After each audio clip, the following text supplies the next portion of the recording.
Y a propósito de este tema, las agresiones contra los guardas de tránsito, contra la autoridad, nos acompaña a esta hora de la noche en Magazine Pacífico el abogado especialista en temas de movilidad, Armando Escobar. Abogado, buenas noches. Muy buenas noches y buenas noches para toda la teleaudiencia. Bueno, ¿cómo recibieron ustedes esta decisión de un juez que dejó en libertad a la joven que atacó a dos guardas mujeres de tránsito, protestando o reaccionando por un comparendo que contemplaba la inmovilización de su motocicleta? Bueno, la preocupación más grande está porque no se le anunció a las víctimas acerca del inicio de la audiencia. Obviamente esto no es responsabilidad del señor juez, sino de la unidad policial, porque quienes habían conocido el caso tenían todos los datos de las víctimas y existía el firme compromiso de avisarles a ellas a efectos del momento en que se iba a llevar a cabo la audiencia de legalización de captura y por supuesto la formulación de imputación por parte de la Fiscalía.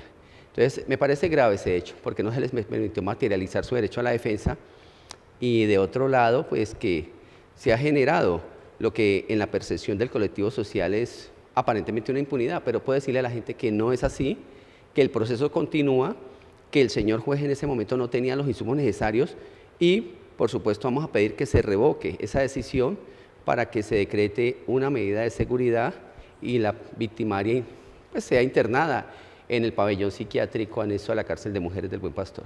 Ella argumenta en su defensa que es una paciente psiquiátrica y el juez determina darle libertad por esa y otras razones. ¿Qué mensaje se está enviando a la gente con esta decisión? Cuando en las redes sociales muchos abogan por este tipo de hechos, muchos los defienden y los justifican. Yo considero lo siguiente: hay que dejar que los jueces en su leal saber y entender administren justicia correctamente, cuál es el legado que les entrega a ellos la Constitución Política en su artículo 230, del imperio de la ley. Los jueces en todas sus providencias solo estarán sometidos al imperio de la ley. De otro lado, pues el derecho colombiano es eminentemente probatorio. Dame la prueba, es conceder el derecho. Entonces tenemos elementos materiales de prueba para demostrar de que la persona representa un serio peligro para la sociedad. ¿Se pasan los guardas de tránsito a veces en la manera como proceden en los retenes, en los puestos de control, en los procedimientos? Porque esa es una queja ciudadana. No, es que son muy abusivos, es que lo hacen de una manera atrevida. Pero claro, de otro lado, uno sabe que está una tendencia en Cali a no cumplir la norma, a enojarse cuando lo sorprenden. Pero ¿se pasan un poquito los guardas? Mire, yo he hecho un ejercicio social en terreno que he descubierto y he podido apreciar en los operativos de control. Aquel ciudadano que porta todos sus documentos en regla no tiene controversia con el agente de tránsito.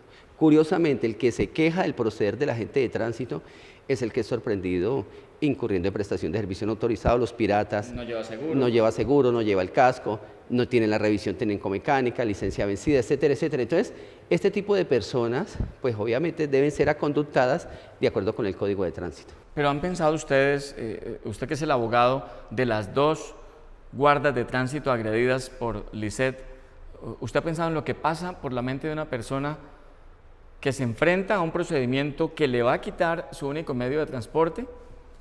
Mire, es comprensible. Sí, yo le voy a dar las dos respuestas. Desde lo humano, lógico, esto puede producir mucha angustia, quizás un nivel de estrés y alteración, pero el fin no justifica los medios, es correcto. Entonces yo considero que antes de salir de casa, debo ser responsable con la comunidad, con la autoridad y conmigo mismo. Si no tengo los documentos en regla, pues utilicemos el transporte masivo, algún otro medio de transporte, pero no podemos conducir un vehículo. Es que mire, aquí inclusive en Colombia las normas son muy laxas. Porque si la gente, ¿por qué sufre a veces este tipo de personas cuando salen del país? Porque obviamente donde hay una cultura de respeto hacia la autoridad y hacia las leyes, pues van a tener dificultades con las autoridades competentes. Pero entiendo que la decisión de inmovilizar la motocicleta era potestativa. Ellos podrían haber aplicado el comparendo y decirle, vea, póngale el número del casco y llévese la moto. ¿Eso lo podían hacer? Mire, es que lamentablemente... ¿Por qué no lo hicieron? No es que fuera potestativa, es que la situación es más compleja aún. ¿Por qué? Porque la señora se opone al procedimiento y no permite que se verifique la totalidad de los documentos. Entonces se genera la presunción de que no los porta. Claro. Porque hay otra situación caprichosa en algunas personas, se niegan a entregar documentos. Pues el guarda no es clarividente para saber si los tiene que revisar físicamente. Veremos qué pasa con este caso que continuará la investigación y muy seguramente usted como representante de las dos guardas va a pedir que se repita la audiencia o que se dé una oportunidad de controversia. Doctor Armando Escobar, gracias. Buenas noches. Muy buenas noches, muchas gracias, Gildardo. Buenas noches para toda la teleaudiencia. Nos vamos a unos mensajes de interés, pero ya regresamos con una crónica de Así lo vivió. Víctor Tavares y un equipo de Magazine Pacífico se fueron al corazón de la minga indígena que bloqueó la vía panamericana.